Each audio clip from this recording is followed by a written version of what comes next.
For the 15th, we had a swell that was forecasted to be bigger than anything we'd had all winter, maybe in my lifetime.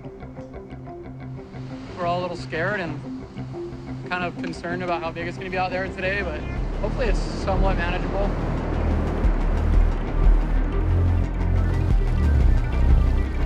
Perfect example of be careful what you wish for.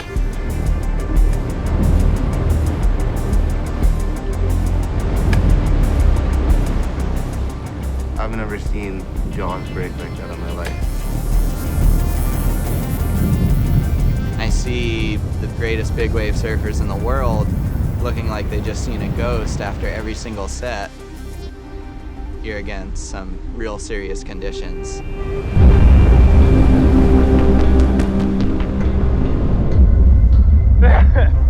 I'm so pounded on the second wave. We got Dorian up. Ian is up. Such a sick already up.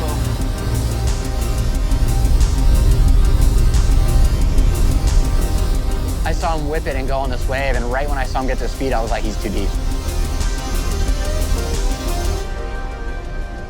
Sometimes you just have to take that risk. I don't know, I just thought that was such a well-ridden wave.